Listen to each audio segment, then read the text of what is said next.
As I enter my 41st year as a professional hand engraver and 22nd year as a teacher, I'm grateful for having had the opportunity to train hundreds of students, some of whom have gone on to become rock stars of the engraving world.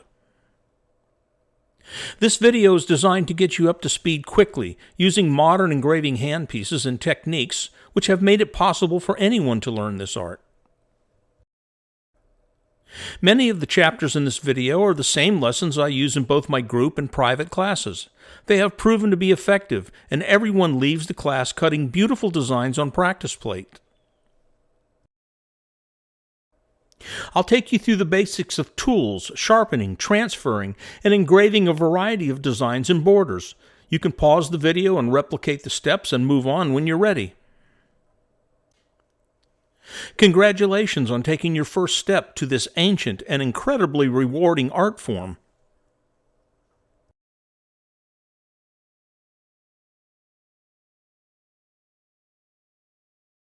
My bench is a large jeweler's bench from the Rio Grande Company. It is very heavy and made of solid oak, has plenty of drawers and ample room. As long as it's solid, a small jeweler's bench or simple homemade bench is sufficient.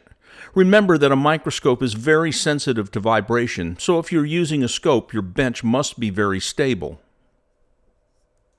I've been using GRS tools for decades, and my bench is equipped with the following: a Gravermach AT with 901 handpiece, a stereo microscope, low-profile vise mounted on a GRS satellite turntable stand, and the GRS Graverhone VS and EasyGraver sharpening fixtures.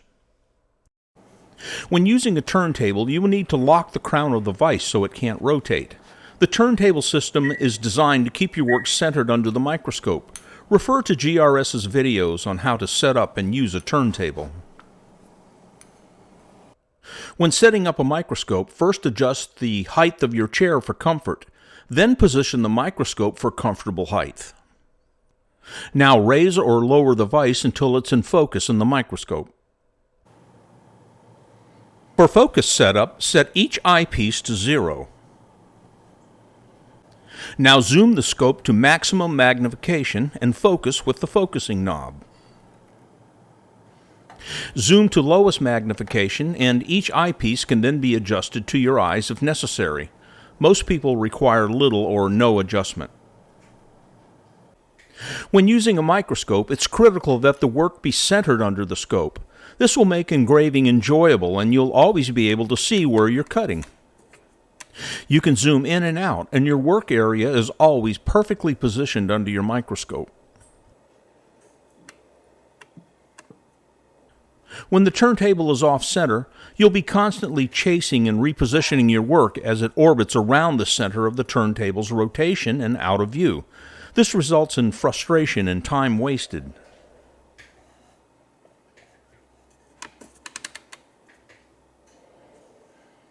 A simple solution is to use a centering post.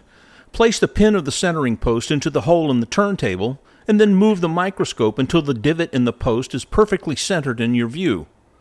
Place your vise back on the turntable and you're finished. Just remember that moving the microscope will put your work off-center, and you'll need to repeat the centering process.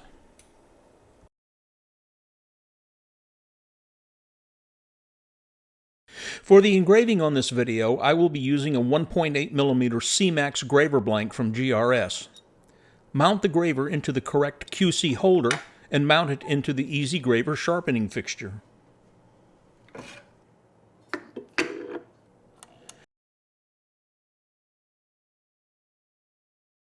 For the engraving on this video, I will be using a 1.8mm C-Max graver blank from GRS. Mount the graver into the correct QC holder and mount it into the EasyGraver sharpening fixture. Using a 260 grit diamond lap and setting the graver hone to max, I sharpen the face of the graver.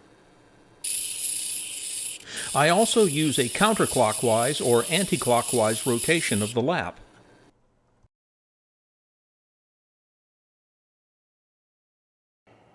The front two holes on the fixture are for reshaping the round blank to a 120-degree V shape. Sharpen the left and right sides until it becomes a V.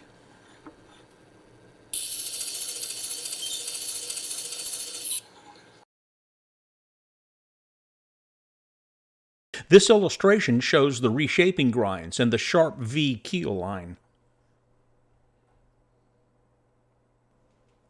To heal the graver, mount a 1200 grit diamond lap and use the rear holes on the sharpening fixture. I use 4 gentle swipes across the lap without power for each side of the heel. I make the heel symmetrical and about 1/4 of a millimeter wide, or approximately the thickness of a black line on my ruler.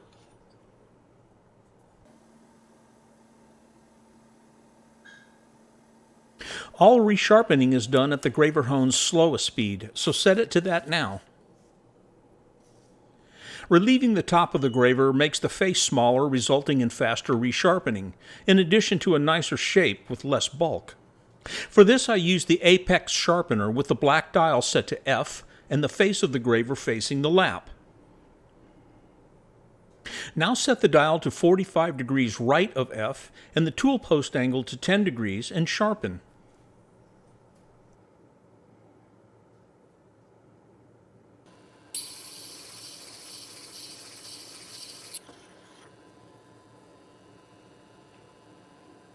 Repeat the process by changing to 45 degrees left of F.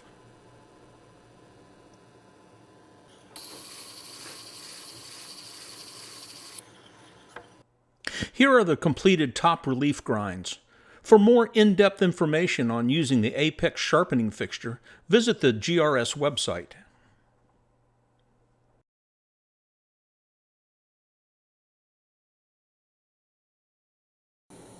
Set the strokes per minute between 23 and 33. Hold the handpiece upright and slowly raise the air pressure until the handpiece starts to tap. Continue raising the pressure until it stops. This is the correct operating pressure.